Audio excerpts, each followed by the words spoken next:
নমস্কার বন্ধুরা, আমি মনীষা টিউব কুকিং চ্যানেলে আপনাদের স্বাগত। আজ বানাচ্ছি উত্তর ভারতের রান্নাঘরের একটি অত্যন্ত প্রচলিত এবং প্রিয় রান্না মটর পনির। খুব সহজ উপায়ে ঘরে থাকা মশলা দিয়েই বানাবো। ফ্রেশ ক্রিম বা অন্য কোনো দামি মশলার ব্যবহার ছাড়াও মটর পনির যে সুস্বাদু হতে পারে সেটাই আপনাদের কাছে শেয়ার করব আজ।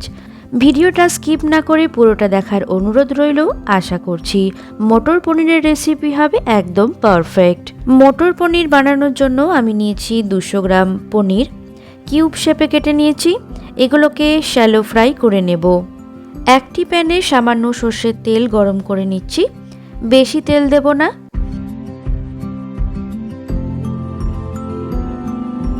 অনেকেই এই রেসিপি বানাতে কাঁচা পনির ব্যবহার করে থাকেন, তবে শ্যালো ফ্রাই করে নিলে খেতে একটু বেশি সুস্বাদু লাগে। পনিরের এপিট ওপিট হালকা লালচে করে ভেজে নিতে হবে।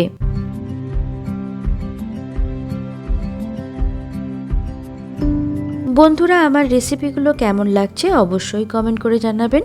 ভালো লাগলে লাইক, শেয়ার এবং সাবস্ক্রাইব করতে ভুলবেন না। আমার চ্যানেলে পনিরের আরও অন্যান্য রেসিপি রয়েছে, সেগুলির লিংক ডেসক্রিপশন বক্সে শেয়ার করে দেব। আশা করি আপনাদের ভালো লাগবে। পনির কিউবগুলোকে হালকা লালচে করে ভেজে নিয়ে প্লেটে তুলে রাখলাম। অন্যদিকে ভাজা পনিরগুলোকে নরম তুলতুলে রাখতে একটি বাটিতে হালকা গরম জলে সামান্য লবণ মিশিয়ে পনিরগুলোকে ডুবিয়ে রাখবো।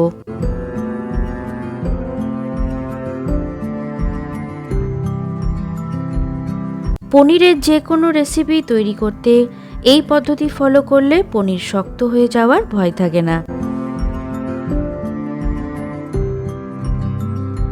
চলুন এবার গ্রেভির জন্য মশলা করে নেব। দিয়ে দিচ্ছি 1 ইঞ্চি আদা স্লাইস করা, যাতে পেস্ট বানাতে অসুবিধে না হয়। 6 কোয়া রসুন, ঝালের জন্য 2টো শুকনো লঙ্কা, 2টি মিডিয়াম সাইজের কুচনো টমেটো। টমেটোগুলো লাল ধরনের বেছে দিলে খুব ভালো হয়। এগুলোকে পেস্ট বানিয়ে নিলাম। পেস্ট যাতে লালচে দেখায় তাই শুকনো লঙ্কা ব্যবহার করেছি, এতে গ্রেভির রঙও ভালো আসবে। আবারও 20 ml সর্ষের তেল এবং 5 থেকে 7 গ্রাম বাটার একসঙ্গে গরম করে নিচ্ছি।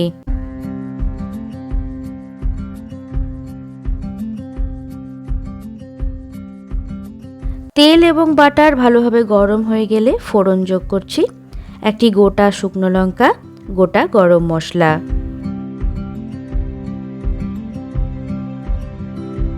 তিরিশ সেকেন্ড ভাজা ভাজা করে নেওয়ার পর দিয়ে দেব পেঁয়াজ কুচি। পেঁয়াজ কুচিটা ঠিক এই রকমই যাতে কাটা হয় সেদিকে খেয়াল রাখবেন। আমি এখানে মিডিয়াম সাইজের 2টি পেঁয়াজ কুচি ব্যবহার করেছি। গ্রেভি বাড়াতে চাইলে আপনারা বেশি পরিমাণে ব্যবহার করতে পারেন। তবে হ্যাঁ, বাটারে পেঁয়াজ কুচি ভাজার সুগন্ধ অসাধারণ।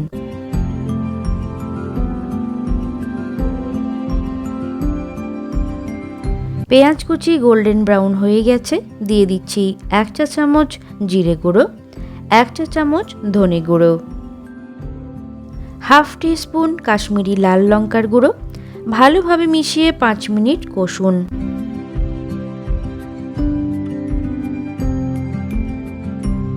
পাঁচ মিনিট কষানোর পর মশলার পেস্ট দিয়ে দিচ্ছি। মশলা থেকে কাঁচা গন্ধ চলে না যাওয়া পর্যন্ত কষিয়ে নিতে হবে। মশলা কিন্তু আমি ফাইন পেস্ট বানাইনি, নইলে কাদা কাদা ভাব লাগবে এবং মশলাটাও রান্না হতে সময়ও লাগবে। টমেটোর পেস্ট তাড়াতাড়ি রান্না হওয়ার জন্য দিয়ে দিলাম প্রয়োজন মতো লবণ এবং হলুদ গুঁড়ো।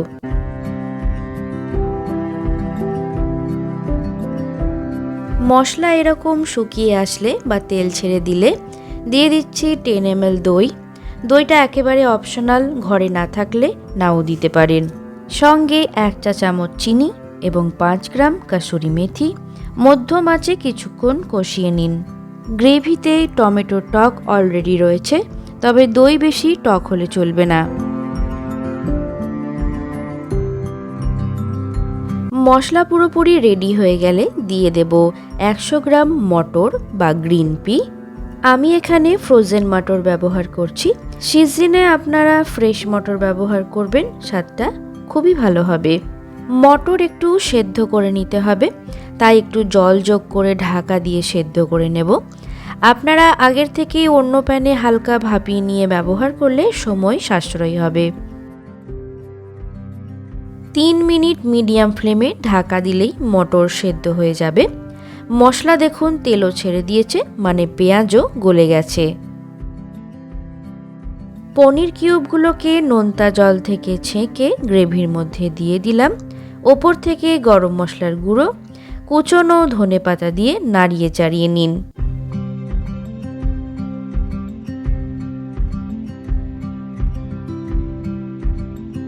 অল্প ঢাকা দিয়ে দিচ্ছি যাতে পনিরের মধ্যে মশলার স্বাদ ঢুকে যায়। আপনারা ফ্রেশ ক্রিম ব্যবহার করতে পারেন, আমি দিইনি, একদম সিম্পল রেখেছি। আচ্ছা, এবার বলি, যদি টমেটো বা দইয়ের টক ভাব বেশি চলে আসে তাহলে দুধের স্বর বা ফ্রেশ ক্রিম ব্যবহার করলে স্বাদটা ব্যালেন্স করে দেয়। তাহলে বন্ধুরা, তৈরি হয়ে গেল আমাদের আজকের রেসিপি মটর পনির। রুটি, পরোটা সহ যে কোনো ব্রেড আইটেমের সঙ্গে অসাধারণ লাগে খেতে। নিজে খান, পরিবেশন করুন, আর একটা ছবি আমাকে শেয়ার করতে ভুলবেন না। আজকের মতো বিদায় নিচ্ছি, দেখা হবে পরবর্তী পর্বে। ভালো খান, সুস্থ থাকুন আর টিউব কুকিং চ্যানেল দেখতে থাকুন। বাই।